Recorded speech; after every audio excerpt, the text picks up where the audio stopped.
या लेखातल्या ज्या काही कोपरखळ्या आहेत किंवा ज्या काही शब्दकोट्या असतील तर त्या निव्वळ विनोद निर्मितीसाठी केल्या गेलेल्या आहेत. त्यामुळे काही ऑफेन्सिव्ह असेल तर क्षमस्व. लेखाचं नाव आहे खाद्यपदार्थांची ऐशी तैशी. मी शाकाहारी प्राणी असल्यामुळे तमाम मांस भक्षकांची माफी मागून आजचा हा उतारा सर्वांसाठीच वाचवदार करण्याचा प्रयत्न करतो. मुळात हा लेख वाचन करणाऱ्या वाचाळ लोकांसाठी लिहिला होता, म्हणून वाचवदार हा शब्द प्रयोग. इथे मात्र सगळे कानवाले आहेत, तेव्हा या कानवल्यांच्या कानाच्या करंजांमध्ये थोडंसं शब्दांचं सारण भरतो. देवतांमध्ये जसे प्रथम वंदन गणरायाचे, तसे इथे प्रथम स्मरण वडारायाचे. हो, राया अर्थात मराठी खाद्यपदार्थांचा राजा. बडेजाव थाटाचे वडेपाव महाराज. अगदी पहिलं प्रेम जसं लक्षात राहतं तसंच आयुष्यात पहिल्यांदा खाल्लेला वडापाव मला अजूनही स्पष्ट आठवतो. साधारण 13 वर्षांचा असताना साताऱ्यातील पोवई नाक्यावरील 2 वर्गमित्रांबरोबर एका गाड्यावर आम्ही तिघांनी मिळून वडापाव खाल्ला होता. तिथपासून वडापाव माझं पहिलं प्रेम बनलं. पुढे दुसरं प्रेम अर्थात माझी सवय. ती वडे बनवण्यात माहेरपासूनच माहेर निघाली आणि मी आजपर्यंत दोन्ही प्रेमांना न उकणाऱ्या मोजक्या नशिबवानांपैकी एक ठरवतो. विषयाची गाडी अधिक भरकटू न देता मुद्द्यावर येतो. मुळात मी वडेपावाला राजा म्हटलंच आहे, तर आता यांचा राजेशाही थाट पण पाहाच. प्रथम याच्यासाठी पावाचं मौशार कुशन बनवायचं, सिंहासन म्हणायला हवे तर. मग ते चटण्याआधी जड जवाहरांनी मळवायचं. मग वडा महाराजाला त्या गादीत हळुवार ढकलायचं. चारी बाजूनी सुखरूप असल्याची खात्री करून घ्यायची. अरे वजन याचं अर्धा छटाक, तरी पण याला दोन्ही हाताने अलगद उचलायचा. बर, नजरेत उचलला तरी याला खाली पण नाही ठेवायचा. नजरेपासून 10 ते 12 इंचाच्या अंतरावरच पकडून नजर के सामने जिगर के पास असं ठेवूनच अलगद संपवायचा. हा किती ती गोटा ठेव. बर, याच्या राजेशाही थाटाला जोड म्हणजे याच्या बरोबर नेहमी येतात ते 4-5 झणझणीत बॉडीगार्ड्स. मग याला राजेशाही थाट म्हणायचं नाही तर काय म्हणायचं?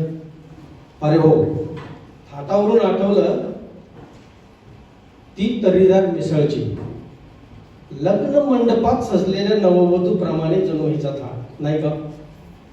कांदा, कोथिंबीर, दही वाटी इत्यादी दागिने घालून नटलेली अशी ती मिसळ अगदी नववधू सारखीच हॉट दिसते. नवरी बरोबर येणारी करवल्यांची जोडी अर्थात पावजोडी. मात्र तिची पाठ तिला नवऱ्याच्या घरी रवानगी केल्याशिवाय काही सोडत नाही. 2 करवल्या पुरेशा नसतील तर आणखी 2, मग पुन्हा 2 अशा करवल्यांच्या जोड्या त्या नववधूला सतत गराडा घालूनच की गाव.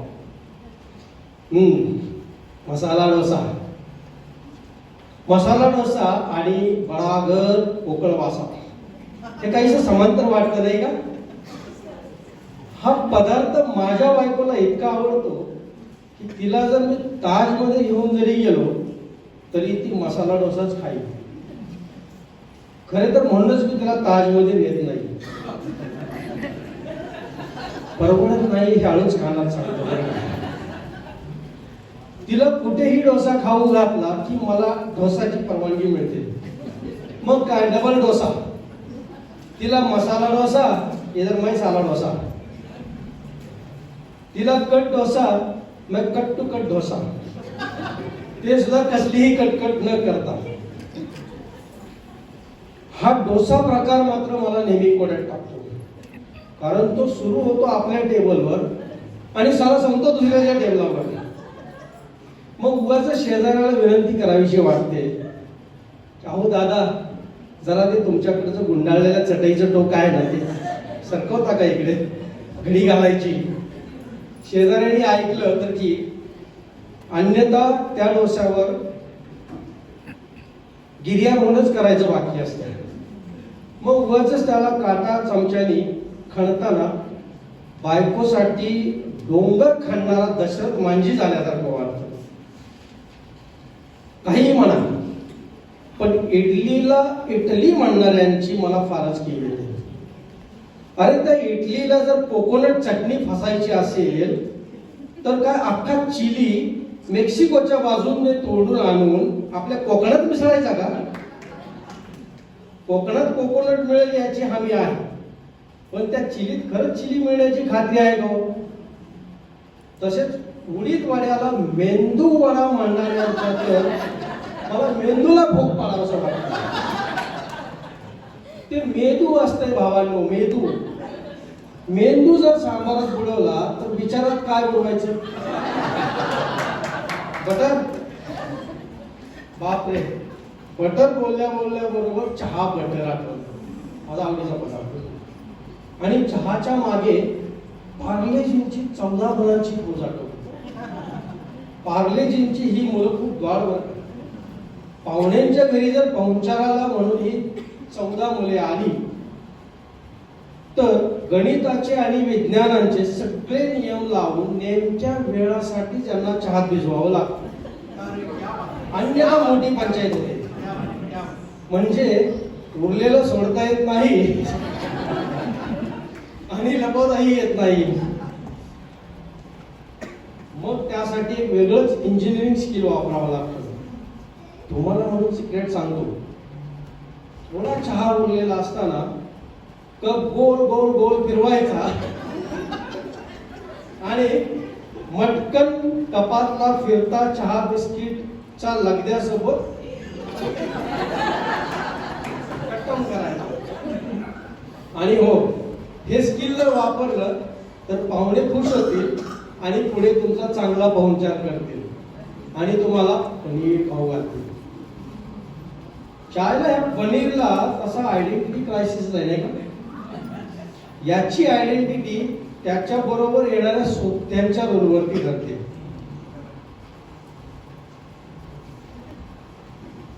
तरी पण त्याच्या आयडेंटिटी क्रायसिस मध्येच मग उगाचच कढाईमधून आलं म्हणून कढाई पनीर, जरा जास्त मसाला पडला की मसाला पनीर, मटर बरोबर आलं की मटर पनीर, बटर बरोबर आलं की बटर पनीर, आणि काहीच नाही सुचलं की पनीर लबाबदार. अरे रुबाबदार ऐकलं होतं, जबाबदार ऐकलं होतं, एक वेळ कबाबदार म्हणा, लबाबदार काय आहे? अशी ही पनीरची वंशावळ वाचून डोक्याचं दही झालं की मग मी वेटरला म्हणतो, एक मलाई कोफ्ता आण, एक हिलाई कोफ्ता आण आणि एक यालाई कोफ्ता आण. तो वेटर मात्र नम्रपणे सांगतो, सर मलाई कोफ्ता का सर बहुत छोटा होता, पनीर कोफ्ता तो क्या सबको पुरेगा. असं तो वेटर बोलला की पनीरचा आयडेंटिटी क्रायसिस, आयडेंटिटी लॉसच्या स्टेजमध्ये गेल्यासारखा वाटतो आणि आपल्याला मूग गिळून गप्प बसावं लागतं. बरं, ते मूग नुसतेही गिळता येत नाही तर त्या मुगाची खिचडी करावी लागते, जी मला बिलकुल आवडत नाही. कारण एकच, बॅचलर रूम मध्ये राहत असताना उठता बसता सकाळी संध्याकाळी उन्हाळ्यात पावसात फक्त दाल खिचडी, इतकी इतकी कि दाल में कुछ काला है नहीं तर पुरी दाल ही काळी आहे, वाटणे इतपत. काळ्या डाळीचे गोरे पापड मात्र मला आवडतात, जाम आवडतात. तो जाम ब्रेडवर भासून पण अधूनमधून आवडतो. असो, अशा कुठून कुठून आणलेल्या शब्दकोट्या, कुठून कुठून केलेल्या ठेच्यासारख्या चटकदार वाटाव्यात एवढीच अपेक्षा. आता वाटाव्या या शब्दावरती कोटी करणार नाही अशी खातरी येतो. मग आज तरी थोडी तरी खा, पुढे ऐकायला जरा तरी येईल म्हणून म्हटलं. हो, तर्रीवरून मला मात्र आपल्या मराठमोळ्या रस्सा भाज्या आठवल्या, त्यातही तर्रीदार पावटा आमटी म्हणजे माझ्यासाठी मेजवानीचे निमित्त. पावटा आणि निमित्त याची सांगड घालणारी मराठीत एक म्हण आहे. नाही, मी पावटा निमित्तासाठी नाही खात, तर निमित्त काढून खातो. निमित्ताबद्दलच बोलायचं झालं तर श्री कालिदास जयंतीच्या निमित्ताने आज ही खाद्य यात्रा आपल्या समोर मांडू शकलो. तसे तर तुम्ही आम्ही सगळेच निमित्त आहात. करता करता तर तो आहे. अरे बापरे, आता माझी ही खाद्य यात्रा अध्यात्म यात्रा व्हायच्या आतच पोट भरलं असं जाहीर करतो आणि आजच्या पुरता साहित्य तृप्तीचा ढेकर देतो.